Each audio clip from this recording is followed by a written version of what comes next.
Welcome to the blood pressure management presentation. Thank you for your interest.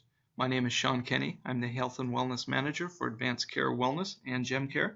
My contact information is on the last slide should you have any questions or would like to request additional information. Here we have some statistics on high blood pressure, sometimes referred to as hypertension. About 1 out of 3 U.S. adults has high blood pressure. High blood pressure is a major risk factor for heart disease, stroke, congestive heart failure, and kidney disease. 25% of American adults have prehypertension, blood pressure numbers that are higher than normal, but not yet in the high blood pressure range. Ideal blood pressure is below 120/80.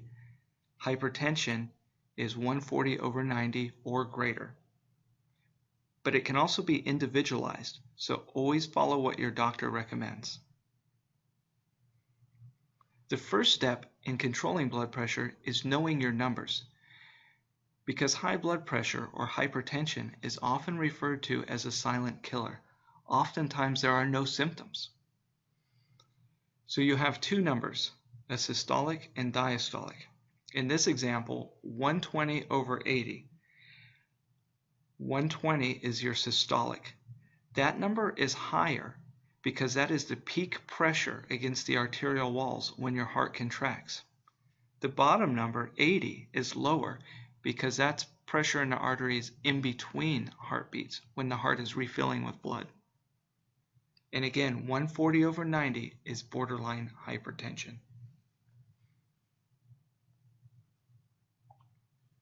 High blood pressure can affect just about every major system of the body. And left unchecked, it can lead to coronary disease, kidney disease, stroke and heart attack, and vision problems.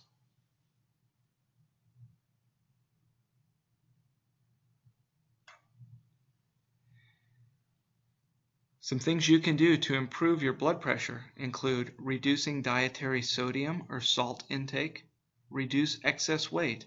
If you smoke, stop. Reduce stress, and especially engage in consistent and regular cardiovascular exercise. So reduce sodium. This is your first step when making dietary modifications. Try to reduce dietary sodium or salt in your diet.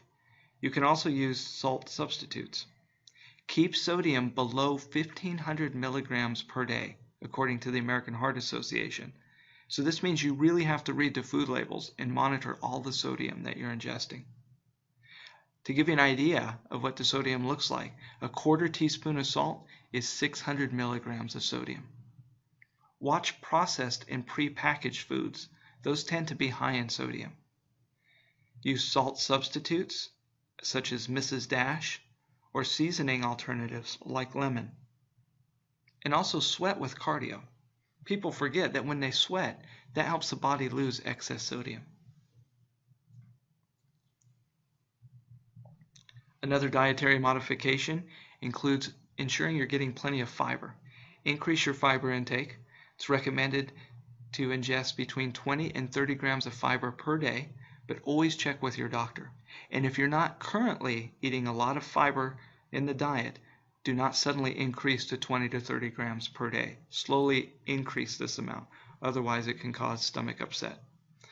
There's two types of fiber, insoluble, which includes whole grains, wheat bran, veggies, and fruit with skin, and also soluble, oats, beans, apples, psyllium, and barley.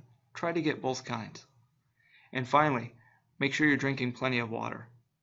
Water is good for health overall, but especially if you increase your fiber intake, you have to make sure you're drinking plenty of water, or else the fiber won't work.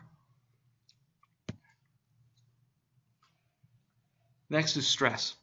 Prolonged exposure to stress can adversely affect every major system in the body. 75 to 90% of all visits to a primary care provider are stress-related. Stress can weaken the immune system and lead to a variety of disorders.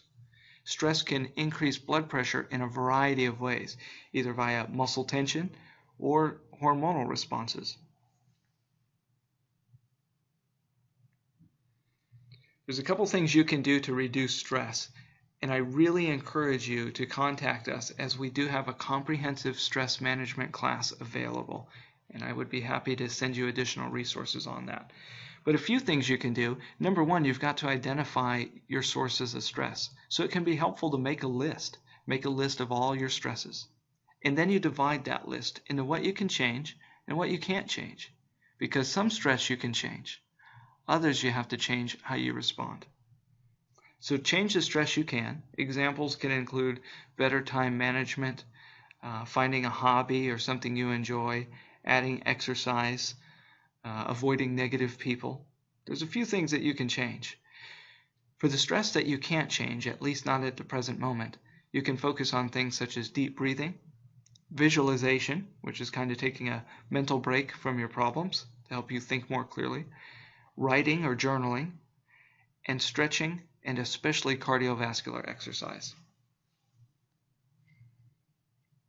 When it comes to exercise, benefits are many, and they include increased HDL, which is your good cholesterol, improved circulation, reduced stress, a better weight management, better sleep, more energy, and many more. There's many different forms of exercise, such as resistance training and flexibility, but cardiovascular exercise should be the most important. Cardiovascular exercise is a full body movement like walking, biking, swimming, done at a brisk but comfortable pace. It should be something you can maintain for at least 10 minutes. Aim for at least 30 minutes and at least 3 days per week. And you can divide the 30 minutes into 3 10-minute sessions or 2 15-minute sessions.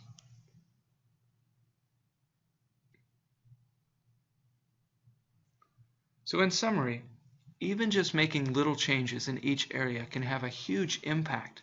Increase the fiber a little bit, decrease the sodium, drink plenty of water, engage in exercise, start to monitor your stress. All of those things can add up to have a big result. Each area is important but complex, so please follow up with your doctor, a registered dietitian, or certified fitness trainer. And just remember, you deserve better health. If you would like additional information, please feel free to contact us. Our phone number here is 661-716-7118 or via email skenny@managedcaresystems.com. Thank you.